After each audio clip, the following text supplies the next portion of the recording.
നമസ്കാരം. അൻവർ റഷീദിന്റെ സംവിധാനത്തിൽ ഫഹദ് നായകനായ സിനിമയാണ് ട്രാൻസ്. തിയേറ്ററിൽ പ്രതീക്ഷിച്ച വിജയം കൈവരിക്കാത്ത സിനിമ, പക്ഷേ ഒരു കൂട്ടം പ്രേക്ഷകരുടെ ഏറെ പ്രിയപ്പെട്ട ചിത്രങ്ങളുടെ പട്ടികയിൽ ഇപ്പോഴുമുണ്ട്.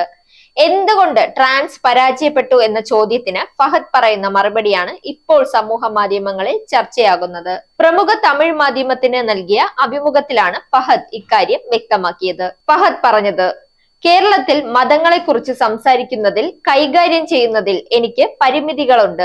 ആളുകൾക്ക് പരുക്കൻ യാഥാർത്ഥ്യങ്ങളെക്കുറിച്ച് അറിയേണ്ട എന്ന് തോന്നുന്നു. അവർക്ക് അതൊരു വിനോദമായി തോന്നിയിട്ടുണ്ടായിരിക്കില്ല. ആളുകളെ രസിപ്പിക്കുന്ന ഘടകങ്ങളൊന്നും സിനിമയിൽ ഇല്ലായിരുന്നിരിക്കണം. സിനിമ പ്രേക്ഷകർക്ക് ഒരു ബോധവൽക്കരണം കൂടിയാണ് നൽകിയത്. പക്ഷേ സിനിമയുടെ ഒരു പോയിന്റിൽ എന്റർടൈൻമെന്റ് ഫാക്ടർ ഞങ്ങൾ ഒഴിവാക്കി. അതാണ് ട്രാൻസ് പരാജയപ്പെടാൻ കാരണമായത്. സിനിമയുടെ സെക്കൻഡ് ഹാഫിൽ വ്യത്യാസം വരുത്തിയാൽ ചിലപ്പോൾ മാറ്റം ഉണ്ടായേക്കാം.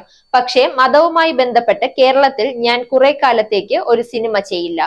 Zag news, Thiruvananthapuram. നേരിന്റെ വാർത്തകൾ നിങ്ങളുടെ വിരൽത്തുമ്പിൽ എത്താനായി സാഗ് ന്യൂസ് ചാനൽ സബ്സ്ക്രൈബ് ചെയ്തും ഷെയർ ചെയ്തും ഒരു ശരിയായ മാധ്യമ നിലപാടിനൊപ്പം നിൽക്കാൻ ഞങ്ങൾ നിങ്ങളെ ക്ഷണിക്കുന്നു.